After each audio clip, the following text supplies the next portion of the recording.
Welcome back to the channel. Listen, I'm sure many of you are familiar with Jimmy Kimmel and his show. I feel like that show's been around since I was in grade school. Jimmy Kimmel Live has been a show that's been around for a long time, and he is being suspended indefinitely over a joke that he made about Charlie Kirk and Donald Trump in that whole situation. Now, I'm wondering if he thought he was safe from criticism because the show has his name and he's the face of the show and whatnot.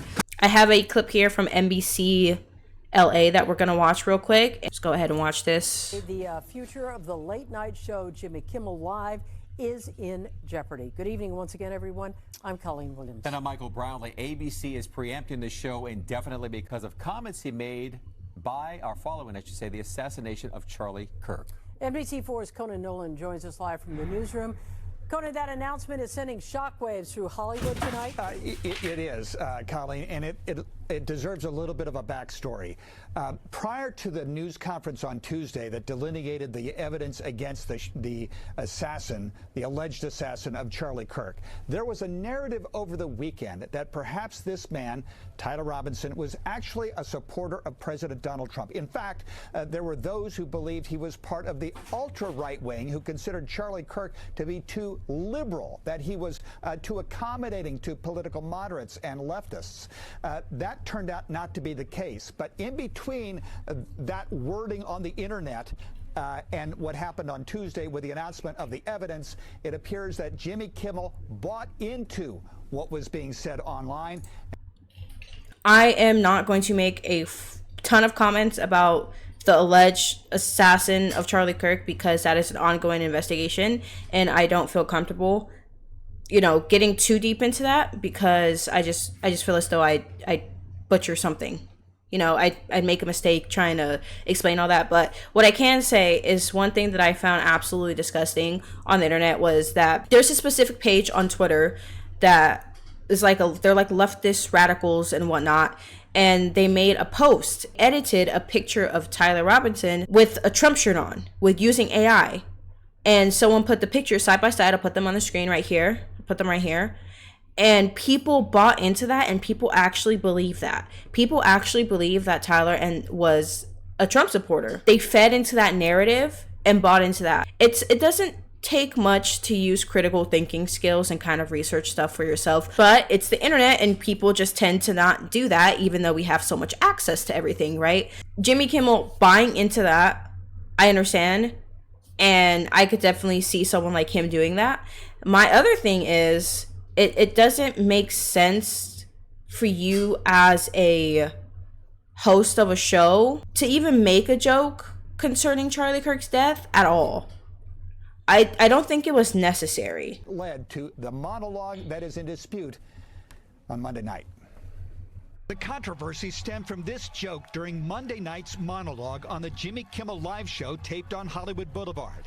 It regarded not slain political activist Charlie Kirk, but Tyler Robinson, the 22-year-old man accused in Kirk's murder. We hit some new lows over the weekend with the MAGA gang desperately trying to characterize this kid who murdered Charlie Kirk as anything other than one of them and doing everything they can to score political points from it. You can see how hard the president is taking this. My condolences on the loss of your friend Charlie. Before Donald Trump says anything, before they show the clip, I'm sorry. He sounds a little congested. Over the last day and a half, sir. I think very good. And by the way, right there, you see all the trucks? They've just started construction of the new ballroom for the White House. Yes. He's at the fourth stage of grief, construction. The day following the monologue, prosecutors in Utah County, Utah indicated that the killer was not a supporter of President Donald Trump, but rather of the political left, and viewed Charlie Kirk as an enemy of the trans and gay movements. So regarding his joke, and then the part with Trump talking about the ballroom, I believe that his joke was distasteful, and I believe that there is a lack of human sympathy. We all grieve in different ways. At the time of that interview, Charlie had just been murdered a day and a half prior. It's going to take time to process, and some people process the death of a loved one or someone important in their lives by avoiding it, right? Or just talking about someone else, or just talking about something else. And Donald Trump has been dealing with the press for so many years. He's very well trained. He knows exactly what he's doing. That's why he's the president, right? It's kind of dishonest to make that type of joke because not everyone grieves the same way. Of course, there are stages of grief, but we all do those in our different way. And when I grieved for someone that passed away, I didn't feel anything. Like right when they passed away, I didn't feel anything at first.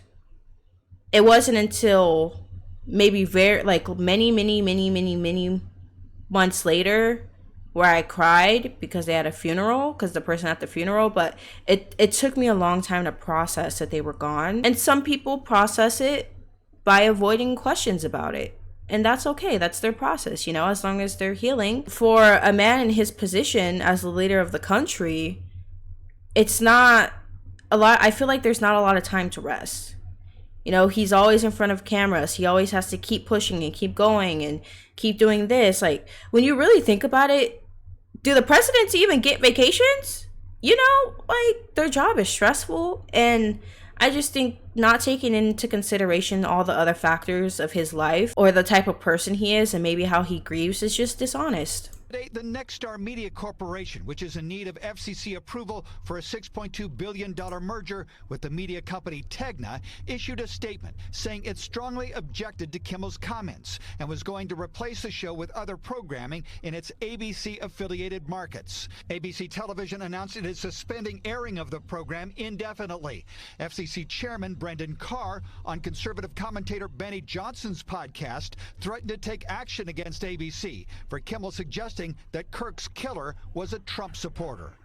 In what appears to be an action by Jimmy Kimmel to play into that narrative that this was somehow a MAGA or Republican motivated person. If that's what happened here with his conduct, that is really, really sick. Meanwhile, President Donald Trump, who has long been a critic of Jimmy Kimmel's, responded from the United Kingdom, in part saying on his Truth social media, "Congratulations to ABC for finally having the courage to do what had to be done." The words of President Trump. That was pretty much the gist. I feel as though a lot of these people like Jimmy Kimmel and these people that have all these live shows that are very well known and everything like that, a lot of these people in Hollywood for some reason think they're untouchable. And that's appalling to me because at the end of the day, the only difference that separates you between other people is the amount of money you have. You make more than the average person, than most of the planet, right? And your face and name is well known. That's literally the only difference. It's interesting how money and notoriety and fame kind of gives these people a false sense of security. In fact, I believe that people in Hollywood and people who are well known have the least amount of security of everyone else. And it's just, there's so many aspects to it, with paparazzi, everyone knowing about your social life or your personal life. And even some people, when they try to keep quiet, stuff still gets leaked. And they feel like, and then a lot of them feel like, my cat's watching me, a lot of them feel like, well, they can't be taken off their high horse. Anyone can be taken off. Anyone can be humbled. Everyone can be humbled. I was humbled. So we'll see how this goes with Jimmy Kimmel. We'll see how it progresses. It's said indefinitely, which means he could come back, or they're going to slowly start the process of firing him. And they finally made a right decision. I don't know why it takes these ABC and all these people so long just to make the correct decision. Well, I do know why. It's because they don't want to lose money. These people are greedy. Yeah, again, like I said, I'm not going to talk about the ongoing investigation. I don't feel comfortable doing so just yet. I'm growing. I will get there. But yeah, that is going to be all for this video. So we are almost at 1,000 subscribers. Hello? Where did y'all come from? Oh my gosh. I made it a goal to reach 1,000 subscribers by March. And I made that goal literally 4 weeks ago when I started uploading again after not uploading for like 6 months. I made that goal because I didn't think anyone would watch. Honestly, we're about to reach 1,000 subscribers. Once we do, I will schedule a live stream. Actually, I need to make sure I'm able to live stream on YouTube on this channel. So if I'm able to live stream on YouTube on this channel, I will do that. And I kind of want to get to know you guys. We can maybe react to some stuff.